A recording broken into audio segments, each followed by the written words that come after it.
Welcome back to the channel. My name is Paul Fix, resident Mini expert here at Car Coach Reports, and today, of course, we're talking about the Mini.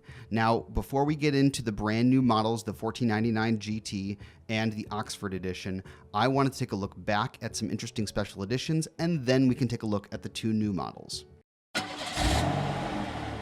If this is your first time to the channel, we do more than car reviews and first looks at new vehicles. We give you car smarts because knowledge is power. Subscribe and hit that little bell so you don't miss anything. MINI has always boasted an insane amount of customization. It's one of their selling points that you can get exactly the options that you want on the model that you want, and it's going to be pretty unique. The chances of you actually getting a Mini that is exactly optioned as another Mini is very slim. For last year, they made about 3,000 models that two of them actually matched each other. So the chances are incredibly slim. For instance, my Mini Cooper, nobody has the option that I have, for an interesting reason, and it's a story that I'm probably going to tell another time. Almost every piece of a Mini can be customized. The way that it currently works if you're going to buy a brand new Mini is that you choose your model, be that the Cooper S, or the John Cooper Works, and your body style, like the hardtop, the convertible, the hardtop four-door, the Clubman, the Countryman, and they used to have a bunch of other cool ones. I really wish they'd bring the coupe back. I really like that car. But you choose that, then you choose your series, and there's different levels of packages that go on top of that. And then you choose your accessories that go on top of that.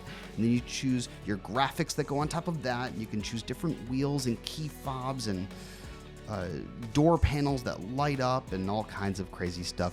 They've really chosen to put the power of customization in the hands of the customer. Now, that being said, those special editions I talked about.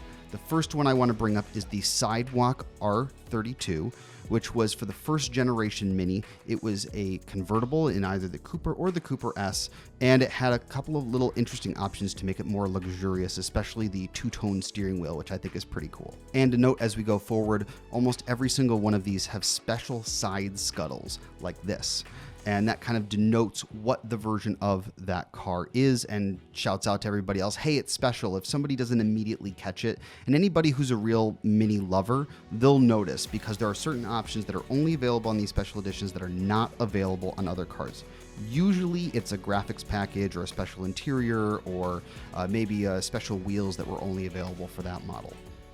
The next one here from 2009 is the WC50, which is a special version of the John Cooper Works, actually the same car that I had, my first car. It looks a little bit different though, because this one is packed full of carbon fiber and a very cool two-tone black and red interior, which I wish I had, but that's why they're called special editions.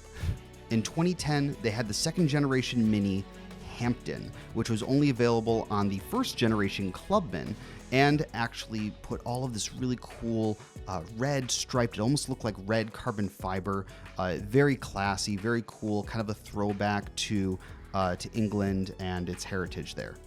One of the coolest ones on this list is the 2011 Mini inspired by Goodwood, which was available on the second generation hardtop and actually was a partnership with Rolls-Royce, whose home base is in Goodwood, and actually owned by BMW, just like Mini is. So of course they had the opportunity to do that partnership, and this is done up to the nines. We're talking lamb wool carpets, everything's blacked out. We got two-tone tan and black interior with as much technology as they could possibly stuff in it, and very exclusive wheels as well. It's super cool and incredibly luxurious. It's completely over the top for a Mini, honestly, but that's one of the reasons why I like it so much, is because it's so strange, but also so special. And now we're getting on to some modern special editions. This is the Ice Blue F56, which has some very famous golf team colors if you're into your racing history, and it's mostly a graphics package, but it looks really cool. And from 2018, we have the International Orange Edition, which was a John Cooper Works edition model. And it's got a graphics package, and it's got all of the John Cooper Works options, including the special aftermarket exhaust that's available from Mini. So you can have a Bluetooth switch that actually turns the valve that opens and closes the exhaust. Very cool. And here's another special edition that I actually don't think was available in the US market. It's the 1979 1100 Special, but it's on the new Mini, and it harkens back to the 1979 Mini, and it's very cool. It's got this kind of they call it a coral red. It's almost like a dark bronze. Very interesting. Mini has always had a very sporty heritage because of John Cooper actually racing the car at the Monte Carlo rallies, and it's got a huge history there and a big history road racing as well. And so one of the special editions that Mini came out with was the 1275 GT. Now let me read off a couple of interesting statistics for you. First of all, it's the same 4-cylinder engine that we're familiar with in Minis, and it has 1,275 cc's, which is a 1.2 liter engine, 4-speed manual, and 60 horsepower and 69 pound-feet of torque. It couldn't go over 70 miles an hour. And it had 44 miles to the gallon. But, you know, that's one of the trade-offs. These tiny little cars, they really set the trend for fuel economy and sportiness, even for being so small and I guess you could say slow, but as my friends over at Ideal Media say, it's a momentum car, and momentum cars are about keeping up your speed and having fun, and this car was actually the perfect embodiment of that.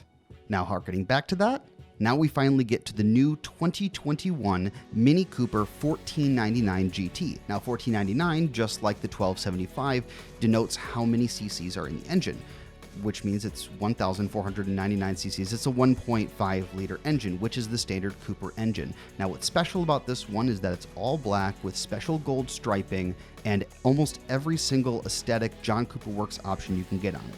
Now, I kind of wish this was available in different trim models so I can actually get this on a John Cooper Works. I think it'd be super cool to have the high horsepower 228 in my model. I believe it's going up for the next generation. This thing comes fully loaded with every technology option, every comfort option, every lighting option, and you can get it in a manual or the automatic dual clutch transmission. And the new dual clutches are really good, but one of the things about getting a Mini is getting the manual because they're one of the last bastions of where can I buy a manual? Well, Mini, always. That's always going to be an option for you. And for those of you that say, you know what, that's pretty cool, I'd like to buy one of those, how much is it? Well, good news, it's actually really affordable. $27,040 is the MSRP, which is fabulous. I think it's a really great value to have such a good looking car with so many options. Now, it's not the fastest, but you're gonna get great fuel economy, and we've reviewed plenty of Minis before. We've always given them really good marks. Now on to the Oxford Edition. Now, Oxford, for those of you that don't know, is the home base for Mini, and it always has been. In fact, their factory in Oxford, where they first started building Minis, is the exact same factory where they still build the Mini. Even when BMW took them over in 2000, they decided to keep all of the production in Oxford, and you can even go and follow them on Instagram. They post some cool stuff. The 2021 MINI Countryman Oxford Edition is actually a very interesting story here because this car and all of its cool colors and options that are included are a great value. Normally this would be a $32,100 car, but because of this Oxford Edition package, you're actually going to be able to get it for $26,500, and it comes with all of these options you see here. That is a fantastic deal, especially because when it comes with the 7-speed dual clutch transmission, which is normally an upgrade. If you go and look in any car configurator, or if you go to buy a car from a dealership, you'll see that manual transmissions are usually $500 to, on some of the higher end cars, it could be $5,000 discount to go with a manual transmission. They're just simpler to make and maintain. Now, that being said, the new 7-speed dual clutch in the Mini is fantastic, as I said before, and it comes with all of these options. It's a fantastic deal. What do you guys think? I think both of these Minis are really good value. I think that they put a lot of options in for a really good price, and they look fantastic.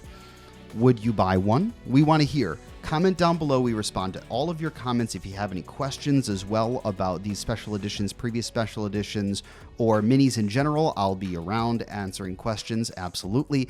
And We'd love for you to like this video if it was helpful to you, subscribe so you can see more content like this, and share it with one of your friends who's interested in buying a Mini. Of course, you can also follow us online. I'm at Paul Fix, Lauren is at Lauren Fix, and you can come and check out our website, carcoachreports.com, to see all of our content that we put up. It's both in English and in Spanish through our contributors. And of course, if you really love this content, please consider supporting us on Patreon. Thank you so much for watching, and we will see you next time.